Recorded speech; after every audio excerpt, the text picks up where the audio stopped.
मुख्यमंत्री नायब सिंह सैनी के मंत्रिमंडल में कैबिनेट मंत्री मूलचंद शर्मा को कई भारी भरकम विभाग दिए गए हैं और चूंकि उद्योग से लेकर श्रम और खाद्य आपूर्ति विभाग ऐसे हैं जो भारी भरकम विभाग इन्हें माना जाता है और इन विभागों की चुनौतियां भी उतनी ही बड़ी होती हैं। हमारे साथ में कैबिनेट मंत्री मूलचंद शर्मा हैं, उनसे बात कर लेते हैं। पहले तो इंडिया न्यूज़ की तरफ से आपको बहुत बहुत बधाई, जो आपको अहम जिम्मेदारी इस सरकार में दी गई है। किस तरह से देख रहे हैं इन विभागों की चुनौतियों को? देवेंद्र जी, मुझे ये विभाग आदरणीय मुख्यमंत्री नायब सैनी के नेतृत्व में मुझे विभाग मिले हैं और ये विभाग आम व्यक्ति की गरीब की सेवा का माध्यम है, चाहे फूड एंड सप्लाई हो, इंडस्ट्रीज हो, लेबर हो, और जो भी लोगों की डिमांड होगी या लेबर की जो नियम कानून हो उस पर हम काम करेंगे। चाहे गरीब का हक है, चाहे मजदूर का हक है, निष्ठा भाव से उसे निपटाने का हम काम करेंगे। श्रमिकों की अगर बात करें तो आपकी सरकार को इस बात का श्रेय भी जाता है कि पूरे प्रदेश में पिछले 10 साल से कोई हड़ताल श्रमिकों की नहीं देखी गई, किसी तरह का विवाद कंपनी मालिकों और श्रमिकों के बीच में नहीं देखा गया। लेकिन श्रमिकों का जो वेलफेयर की जो स्कीम है, दर्जनों स्कीमें चल रही हैं, उसमें कोई सुधार की और कोई गुंजाइश दिख रही है आपको कि और उनका फ़ायदा हो सके, ऐसे काम करेंगे?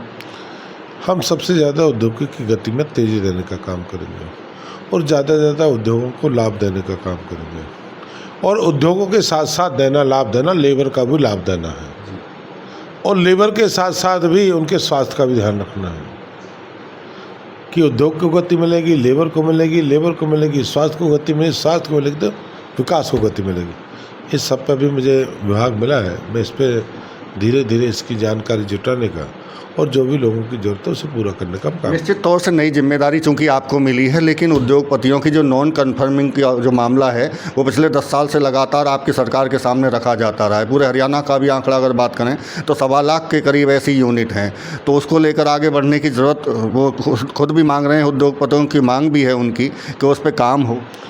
नहीं, मेरे मानना है एक फैदात करने पूरे हरियाणा में इस तरह के जो औद्योगिक के जो क्लस्टर हैं जो है, चाहे स्वरूपपुर की बात करें, पानीपत की बात करें या यमुनानगर की बात करें, इस तरह के क्षेत्र हैं जहाँ इस तरह की उद्योग लगे हुए हैं जिनको कन्फर्मेशन की बात करते हैं।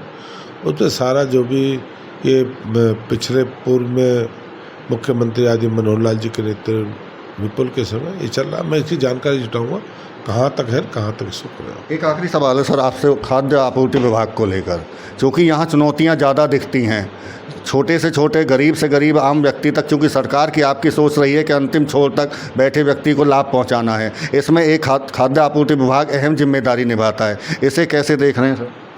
जो भी अधिकार है उसको मिलेगा। जो अधिकार है मतलब कितना ज़िले को मिला है, ज़िले के हिसाब से कितने की अपने डिमांड भेजी है, कितनी डिमांड मिली है, फिर राशन का जो है कितना बंटवारा, कभी 4 किलो के हिसाब से, कभी 5 किलो के हिसाब से, कभी तेल आता, कभी तेल नहीं आता, कभी चीनी आती, चीनी नहीं आती, कभी गेहूँ आता, कभी बाजरा आता। सारी जानकारी जुटाने के बाद फिर मैं बताऊंगा कि भाई क्या है कि स्टेट लेवल पे क्या क्राइटेरिया रखा स्टेट का, उसी हिसाब से मिलेगा। ज़मीनी स्तर पर आप लगातार काम करते रहे, पिछली लंबी राजनीति आपकी हो गई। राशन डिपो होल्डर हैं जो उनकी मनमानी कई बार सामने पहले भी आती रही और अभी भी रुकी नहीं है, उनको लगाम लगाने के लिए भी क्या प्रयास हों? नहीं, मेरा मानना है कि लोगों से कहना, लोगों की जो कौन क्या कहता है, आम व्यक्ति पता चला मुझे राशन मिला नहीं मिला। अब गरीब व्यक्ति को सामान मिल गया, समय मिल गया तो मनमानी क्या है?